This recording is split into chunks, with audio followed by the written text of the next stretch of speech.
Second Chronicles, chapter 21. Then Jehoshaphat rested with his ancestors and was buried with them in the city of David. And Jehoram his son succeeded him as king. Jehoram's brothers, the sons of Jehoshaphat, were Azariah, Jehiel, Zechariah, Azariahu, Michael, and Shephatiah. All these were sons of Jehoshaphat king of Israel. Their father had given them many gifts of silver and gold and articles of value, as well as fortified cities in Judah, but he had given the kingdom to Jehoram because he was his firstborn son. When Jehoram established himself firmly over his father's kingdom, he put all his brothers to the sword along with some of the officials of Israel. Jehoram was 32 years old when he became king, and he reigned in Jerusalem 8 years. He followed the ways of the kings of Israel, as the house of Ahab had done, for he married a daughter of Ahab. He did evil in the eyes of the Lord. Nevertheless, because of the covenant the Lord had made with David, the Lord was not willing to destroy the house of David. He had promised to maintain a lamp for him and his descendants forever. In the time of Jehoram, Edom rebelled against Judah and set up its own king. So Jehoram went there with his officers and all his chariots.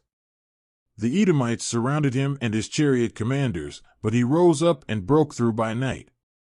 To this day Edom has been in rebellion against Judah.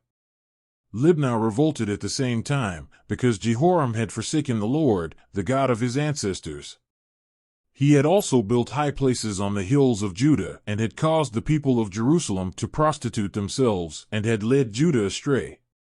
Jehoram received a letter from Elijah the prophet, which said, "This is what the Lord, the God of your father David, says, You have not followed the ways of your father Jehoshaphat or of Asa king of Judah.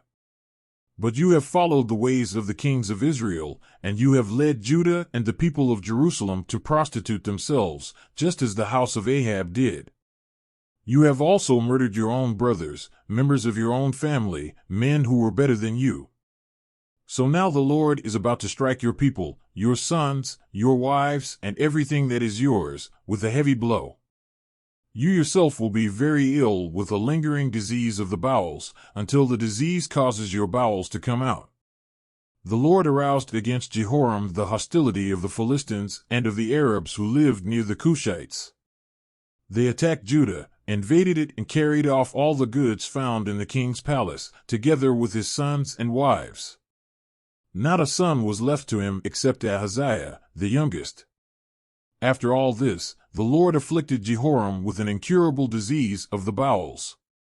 In the course of time, at the end of the 2nd year, his bowels came out because of the disease, and he died in great pain.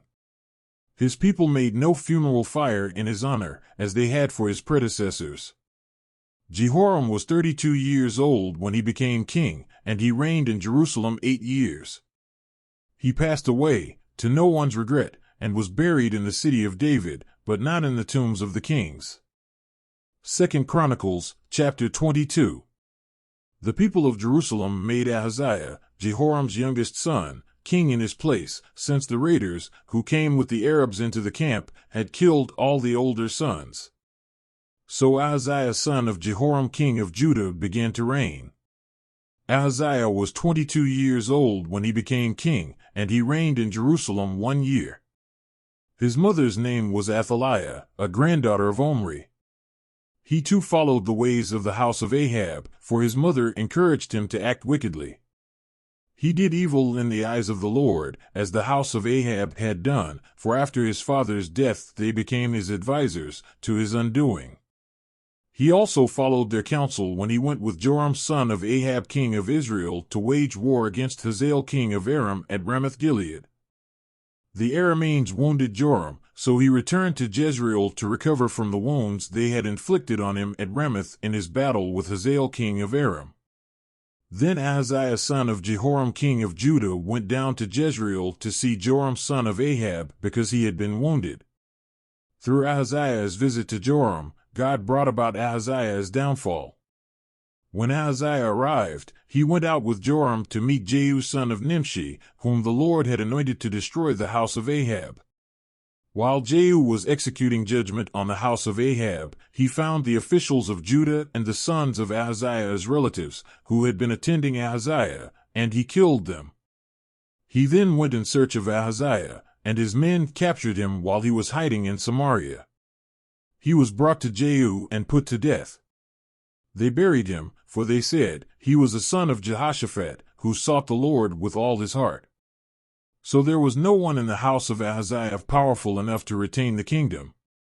When Athaliah, the mother of Ahaziah, saw that her son was dead, she proceeded to destroy the whole royal family of the house of Judah.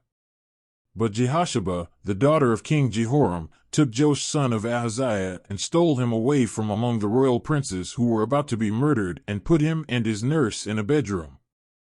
Because Jehosheba, the daughter of King Jehoram and wife of the priest Jehoiada, was Ahaziah's sister, she hid the child from Athaliah so she could not kill him. He remained hidden with them at the temple of God for 6 years while Athaliah ruled the land.